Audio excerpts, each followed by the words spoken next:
یەکێتی نیشتیمانی کوردستان بۆ چارەسەرکردنی ئەو دۆخە چەقبەستووەی هەرێمی کوردستان پرۆژەیەکی گشتگیری ئامادە کردووە.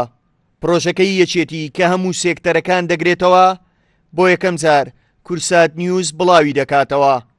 ئەندامێکی مەکتەبی سیاسی یەکێتی نیشتیمانی کوردستان دەڵێت ئەو پرۆژەیە لەگەڵ هەموو لایەنەکان گفتوگۆی لەسەر دەکەین. ئێمە پرۆژەکەمان تەنها بۆ پارتی نییە، یان بۆ حزبێکی دیاری کراوە بێتوانە، بەڵکو چۆن ئەم بارودۆخە سیاسی و ئابووری و ئەو قەیرانانەی کە ڕووی لە هەرێمی کوردستان کردێمە چۆنی چارەسەرکەین، چۆن وڵاتەکەمان بەرەو پێشەوە بەرین، چۆن پەرلەمان بەگەر بخینەوە، چ میکانیزمێکەیە بۆ چاکسازی، چ میکانیزمێکەیە بۆ چارەسەری کێشەی نەوت، هەنی نەوتی هەرێمی کوردستان کەسە بۆتە کێشە و چۆن بژێوی خەڵک دابینکەین، چۆن ئەم وڵاتە لەم میحنەتە ئابووری سیاسیە بەرەو قۆناغی بڵێ نەجاتبوون بەرین.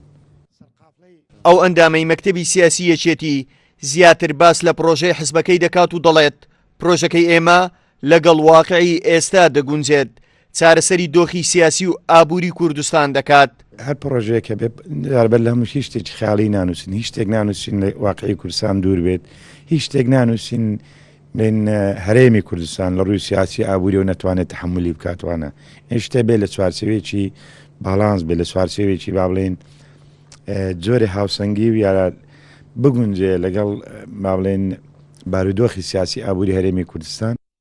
یەکێتی نیشتیمانی ئەو حزبەی کە خۆی بە خاوەنی ڕاپەڕین و پێکهێنانی یەکەم حکوومەتی کوردی دەزانێت و ناوی حزبی شەیدانی هەڵگرتووە، بۆ ئێستا خەڵک چاوەڕێی زیاتر لە یەکێتی دەکات. یەکێتی خاوەنی ئەوەیە کە شانازی سۆرش هەڵگیرسانەوە و ڕاپەڕین و دروستکردنی حکوومەت بەشی هەرە زۆری بەبەر ئەو دەکەوی. ئەو بێدەنجی ئێستای لە ناو ئەو هەموو قەیران و بێسەروبەریە زۆر جێی گومان و بۆیە پرۆژەیەکی وها زۆر جێی دەستخۆشیە. جیاوازی پرۆژەکەی یەکێتی نیشتیمانی کوردستان کەوا بڕیارە لە داهاتوێکی نزیکدا لەگەڵ حزبەکانی تر گفتوگۆی لەسەر بکات ئەوەیە کە پرۆژەکەی یەکێتی تەنیا بۆ چارەسەرکردنی کێشەی نێوان حزبەکان و کاراکردنەوەی دەستگا شەرعیەکان نییە لە کوردستان، بەڵکو بۆ چارەسەرکردن و باشکردنی بژێوی ژیانی فەرمانبەران و هاوڵاتیانی هەرێمی کوردستانیشە. هاوڵاتیانەوە باش دەزانن قسەی یەکێتی ئەگەر بیکات لەلایەنەکانی تر جیاوازە، هەم زیدیترە و هەم باشترە.